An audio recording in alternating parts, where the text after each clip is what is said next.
देश के गृह मंत्री अमित शाह आज 61 साल के हो गए हैं। 22 अक्टूबर 1964 को मुंबई में गुजराती परिवार में उनका जन्म हुआ। बचपन से ही देश सेवा के प्रति समर्पित अमित शाह राष्ट्रीय विचारधारा के साथ बड़े हुए। आज जानेंगे कि कैसे एक सामान्य कार्यकर्ता से वो राजनीति के चाणक्य कहे जाने लगे। उनके वो कौन से फैसले हैं जो उन्हें कुशल प्रशासक बनाते हैं।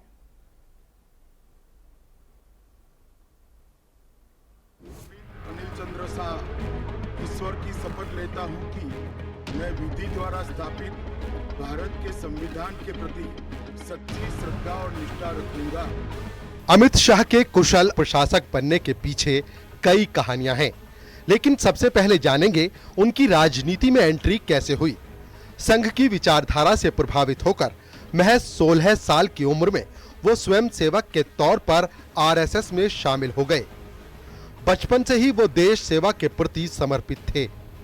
उन्होंने एबीवीपी से जुड़कर भी काम किया, जिसके लिए उन्हें 1982 में संयुक्त सचिव के तौर पर प्रमोट किया गया। अमित शाह की राजनीति की मुख्य धारा में एंट्री 1987 में भाजपा युवा मोर्चा से हुई। शाह का पहला संगठनात्मक कार्यभार 1989 में बतौर भाजपा अहमदाबाद शहर सचिव के तौर पर रहा। इसके बाद वो आगे बढ़ते गए। 1995 में अमित शाह गुजरात राज्य वित्त आयोग के अध्यक्ष बने। 1997 में उन्हें भारतीय जनता युवा मोर्चा का कोषाध्यक्ष नियुक्त किया गया। 1991 में पहली बार अमित शाह ने लाल कृष्ण आडवाणी के चुनाव की जिम्मेदारी संभाली। 1991 और 1996 में वो आडवाणी के चुनाव प्रचार संयोजक रहे। यहीं से उन्हें जबरदस्त चुनावी रणनीतिकार माना जाने लगा। उन्हें बेहतरीन इलेक्शन मैनेजर और रणनीतिकार माना गया। कार्यकर्ताओं के बीच उनकी गजब की पैठ थी। बीजेपी का हर कार्यकर्ता उनके संपर्क में रहा करता था।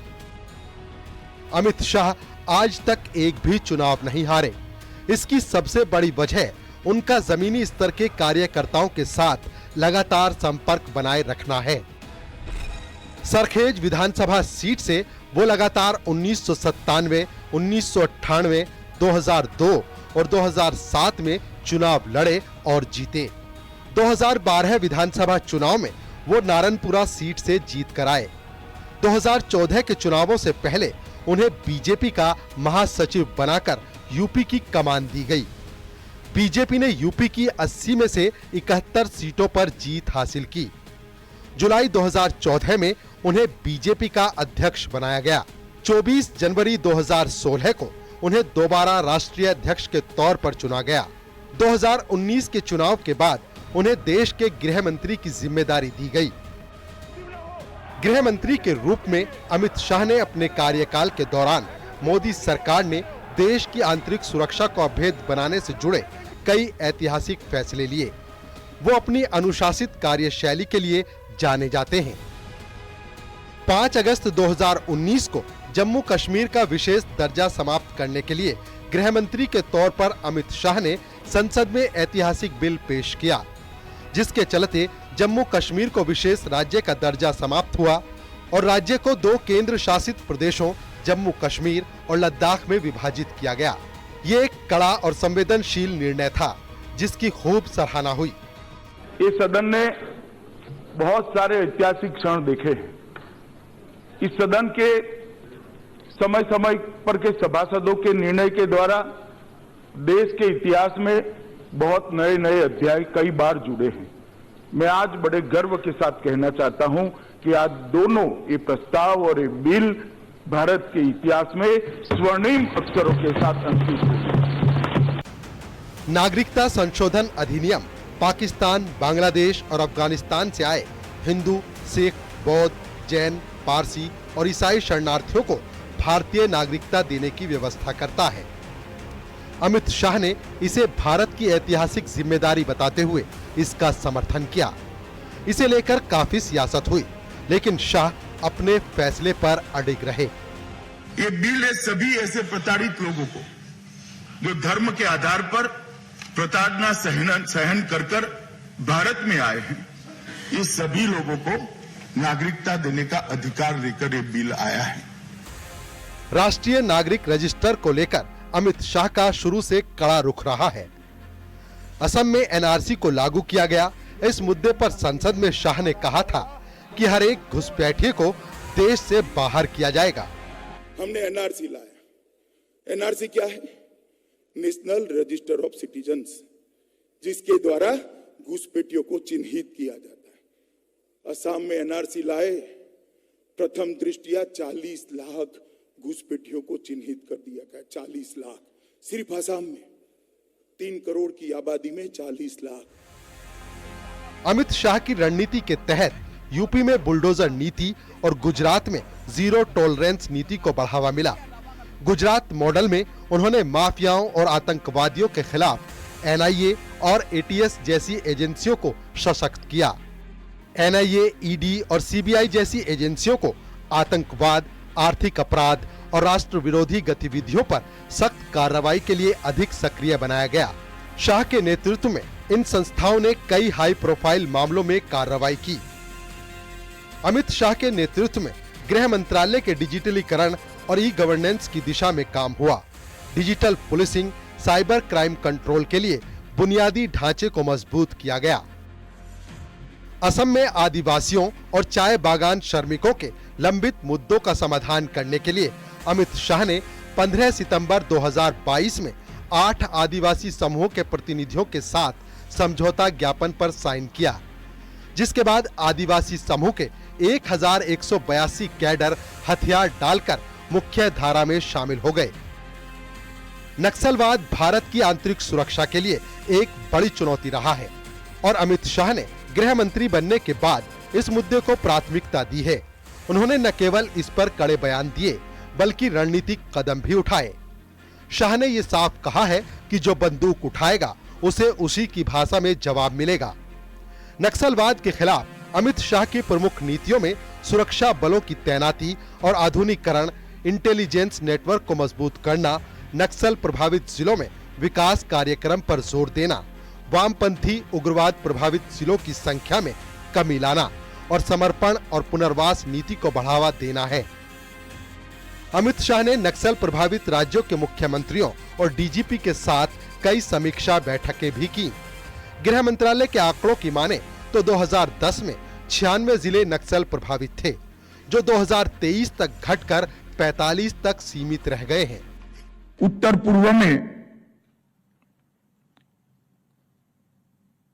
सुरक्षा कर्मियों की मृत्यु में 4 से 14 के तुलना में 14 से 24 में 70% की कमी आई है। 70% की।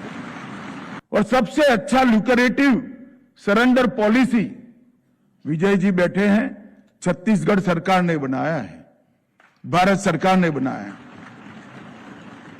सबका स्वागत है। हथियार छोड़ दीजिए। आज भी मैं कहता हूं, हम किसी को मारना नहीं चाहते, मगर आप हथियार में लेकर निर्दोष आदिवासियों को मारना चाहते हैं तो मेरी सरकार का धर्म है इनको बचाना और आपका सामना। अमित शाह ने गृह मंत्री बनने के बाद आतंकवाद के खिलाफ सख्त रुख अपनाया। उनके फैसले और बयानों में आतंक के खिलाफ जीरो टॉलरेंस का मैसेज हमेशा साफ रहता है। उन्होंने नीतिगत बदलावों, कानूनी सख्ती और सुरक्षा एजेंसियों के आधुनिकीकरण के जरिए आतंकवाद के खिलाफ ठोस कदम उठाए हैं। उन्होंने कई मंचों से ये बार बार दोहराया है कि आतंक का खात्मा ही न्यू इंडिया की पहचान है। हमारी सरकार ना आतंकवाद को सह सकती है, ना आतंकवादियों को सह सकती है। कोई जगह नहीं है देश में अब देश के नागरिकों के साथ खून की होली खेलने वाले। अमित शाह ने आतंकवाद के खिलाफ जो बड़े फैसले लिए उनमें यूएपीए में संशोधन भी है। इसके तहत अब सिर्फ संगठनों को नहीं बल्कि व्यक्तियों को भी आतंकवादी घोषित किया जा सकता है। नए संशोधन के तहत अब तक 94 व्यक्तियों को आतंकवादी घोषित किया गया है। इसके अलावा एनआईए अमेंडमेंट एक्ट 2019 के तहत एनआईए को अंतर्राष्ट्रीय स्तर पर भी काम करने की अनुमति दी गई। एनआईए, ईडी और इनकम टैक्स डिपार्टमेंट को मिलाकर टेरर फंडिंग के खिलाफ मिशन मोड में एक्शन लिया गया, जम्मू कश्मीर में अलगाववादी नेताओं और उनके संगठनों की संपत्तियां जब्त की गईं। धारा 370 हटाने के बाद केंद्र ने सीधे नियंत्रण में जम्मू कश्मीर की सुरक्षा को लिया। एनआईए, सीआरपीएफ और आईबी को ज्यादा अधिकार देते हुए आतंकियों की फंडिंग और नेटवर्क पर कार्रवाई हुई। सोशल मीडिया पर टेरर मॉड्यूल्स को पकड़ने के लिए डिजिटल सर्विलांस और साइबर सेल को मजबूत किया गया। केंद्र सरकार ने पीएफआई और उससे जुड़े 8 संगठनों पर प्रतिबंध लगाया। केंद्रीय गृह मंत्री ने देश में ड्रग्स और मादक पदार्थों की तस्करी के खिलाफ भी कई महत्वपूर्ण कदम उठाए और इस मुद्दे पर कई बार सख्त बयान भी दिए। उनके नेतृत्व में सरकार ने ड्रग्स तस्करी को राष्ट्रीय सुरक्षा से जुड़ा गंभीर अपराध मानते हुए कई रणनीतियां अपनाई हैं। गृह मंत्रालय ने ड्रग के खिलाफ जीरो टॉलरेंस की नीति अपनाई है। मेरा मानना है कि नशे की समस्या राष्ट्रीय सुरक्षा के लिए भी एक बहुत बड़ी चुनौती है, जिसको सभी के समन्वय से ही रोका व समाप्त किया जा सकता है।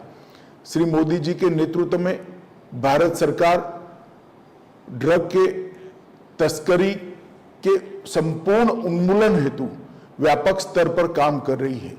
मोदी जी के नेतृत्व में हमने लड़ाई को समन्वयित और संस्थागत बनाया है। आंकड़ों के मुताबिक एनसीबी की ओर से 2014 के बाद पकड़े गए मादक पदार्थों की मात्रा में लगभग 160% की वृद्धि हुई और इसका व्यापार करने वालों के खिलाफ 199% अधिक मामले दर्ज हुए।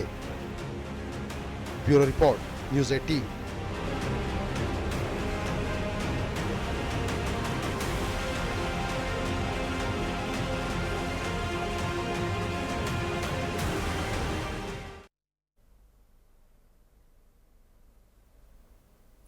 अमित शाह का पीएम मोदी के साथ सबसे गहरा रिश्ता है। एक मित्र के तौर पर, एक सलाहकार के तौर पर पीएम मोदी ने अमित शाह को जो टास्क दिए उन्हें पूरा करके ही दम लिया।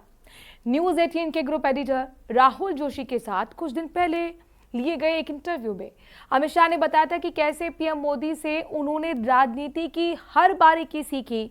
अमित शाह ने बताया कि पार्टी से पहले देश है, ये जो राष्ट्रप्रथम की भावना है वो संघ के ही संस्कार है। काफ़ी लोग कहते हैं कि आप और मोदी जी एक ही सिक्के के 2 पहलू हैं, तो इस जुगलबंदी का राज बताएं। कैसे केमिस्ट्री? कहना ठीक नहीं है। मोदी जी और कार्यकर्ता दोनों एक सिक्के के 2 पहलू हैं। करोड़ों कार्यकर्ताओं के जीवन में उन्होंने रास्ता भी बताया है, कोई भटकता है तो उंगली भी पकड़ी है, कई लोगों के जीवन को नई ऊंचाइयां भी दी हैं और हर कार्यकर्ता को पार्टी के सिद्धांतों के आधार पर जीने की आदत भी डाली है, क्योंकि वो स्वयं कार्यकर्ता हैं। उन्होंने प्रधानमंत्री बनने के बाद भी शायद ही कोई प्रधानमंत्री होगा जो पार्टी की बैठक में डायस पर से उठकर फ्रेश होने के लिए भी नहीं जाता होगा। 3 दिन की कार्यकारिणी है तो 3 दिन पूरा वो मंच पर आपको सजग अवस्था में पूरी कार्यवाही में ध्यान देते हुए दिखाई पड़ेंगे। वो बीच बीच में माइक लेकर टोकते भी हैं और एक प्रकार से मैं कहूँ तो इसके कारण कार्यकारिणियों की उपस्थिति बढ़ गई है, क्योंकि जब आपका नेता स्वयं ही बैठता है तो सभी लोगों को बैठना ही पड़ता है।